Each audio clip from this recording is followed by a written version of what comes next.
All right, so we brought Kiwi down here. She was actually one of the first fish down here.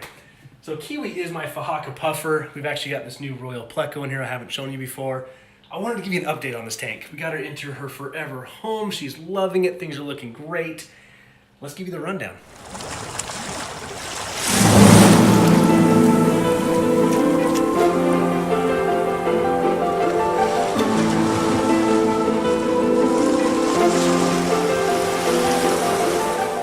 All right, guys, so here she is. This is Kiwi, my Fahaka Puffer. We finally got her moved out of that 40 breeder that she was stuck in upstairs, brought her down here, and she's doing so much better. Loving the room to swim around in. We got better flow in this tank.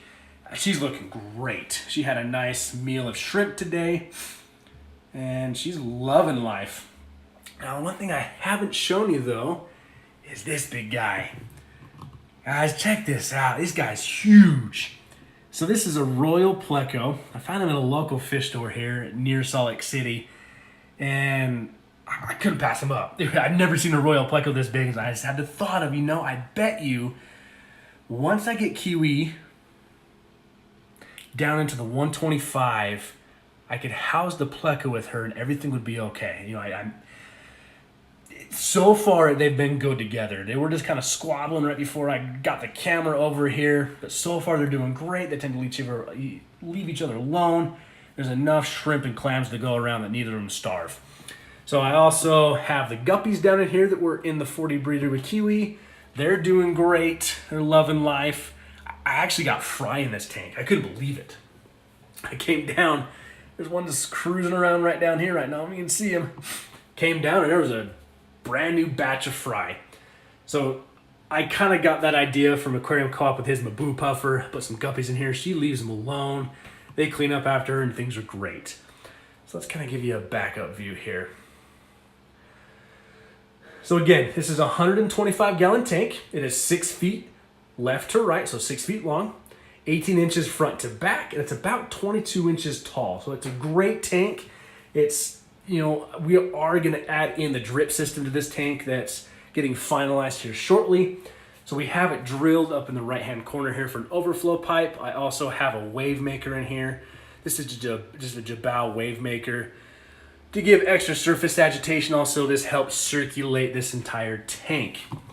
I'm filtering this tank with the Fluval FX6 canister filter. So a little secret on that. If you know who Pond Guru is on YouTube, he does a series called Pimp My Filter. Watched it? Awesome. I followed his instructions to pimp up my FX6 filter. I didn't use the biohome media, so what I've got running in there is on each tray, it's about 3 bags of ceramic media. We've got a styrofoam pad on each tray, but it's the outside foam that I've upgraded to where instead of just one single set of foam, I now have a fine, medium, and a really coarse foam to help really catch all that debris.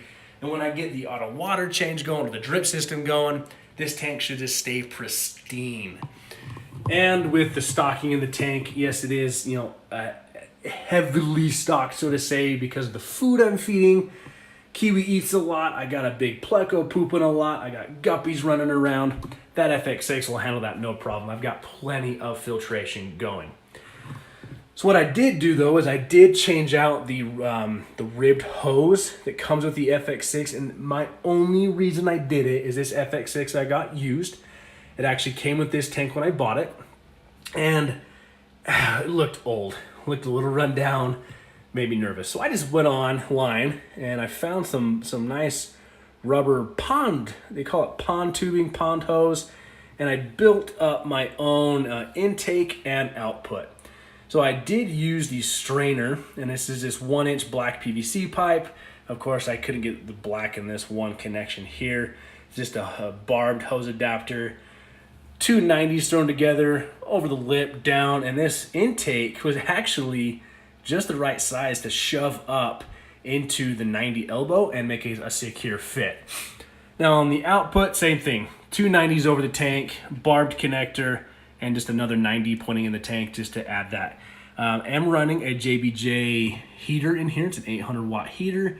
I may be changing that out here soon. It works great. I do have a heater controller for it back here. So far, working really well. Scaping.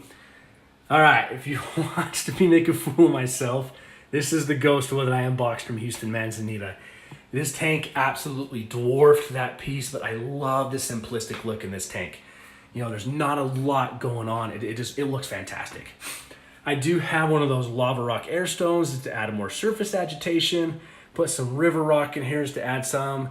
And Kiwi loves going all over this tank. The pleco runs all over this tank. She buries herself in the sand, and things are going well. I've got a big Aponigeton plant here. I can't believe how big this plant got. This was growing in the 40 breeder when I got Kiwi. Guys, this thing is just huge. It is massive. Looks great. I added in some the Pogostemon octopus. Yeah, that's from Aquarium Co-op. Added that in here. I've got a crypt when Deadeye. This plant was really big. It's melting back. We're gonna get some root tabs on that, and things will go well. This Crinum calostratum though is just taking off. So that was growing in the 40 breeder as well before it moved down here. It is my favorite plant in this tank. This looks amazing. I love the texture on the leaf. I love the way the wave of it. It looks so good in this tank. I've got another crypt back here. I think that's a crypt lutea. And that plant kind of came out of nowhere. So I added a small one into my 40 breeder when Kiwi was still up there. It died back, and then I came in one day, saw a shoot coming out of the sand, and over the next month or two, I nursed it, added a lot of fertilizers to get some root tabs on it, and it just flourished. That looks amazing in here. I have an Aponigeton ovaceus. Again, this is the nice crinkle to the leaf. That one got really large. I love the wave it puts in here. And then there's kind of this solo plant over here. Believe it or not, that is dwarf Sagittaria. I just let it be. Didn't trim it. It is going great. So the plants in here are doing okay. Right now, the lighting on this tank is not my favorite. As you can see, it's really bright over here, dark over here. Fluval, you failed me. That's the only time I'm ever going to say that. This is the Fluval LED Skylight. It's the light that comes with this ridiculous remote. You can put on like thunderstorms and, you can control all the color spectrum. But the thing is, it's not really just like a color spectrum like the Fluval 3.0 light. It's just red. Well, I want blue. I want orange. Garbage. Complete garbage. I hate this light. The light came with the tank when I bought it, so I put it up there. Thought it was going to light up better than it did. Well, it sucks. And the glass lids that came with this tank, I didn't look at them very closely. Not a big deal. I'm missing part of it, the back portion of it, so I have gaps all over the front of this tank. I'm evaporating water like crazy. And when I added in the new, output input on the FX canister filter, it just made things a little quonky. So I have plans. I have plans to redo the lighting on this tank. I'm going to show you that. Show you a new DIY version of that. I have plans to change the lids. I'm going to do a DIY version of the lids. I'll show you that. But overall, guys, this is they're all my favorite tank. I love this centerpiece tank down here. It turned out better than I could have imagined, and we've still got things we want to change and things we want to upgrade. Overall, I'm super pleased, very well pleased. Love this tank, and I'm excited to see the progress of this tank, and I'm excited to see Kiwi grow.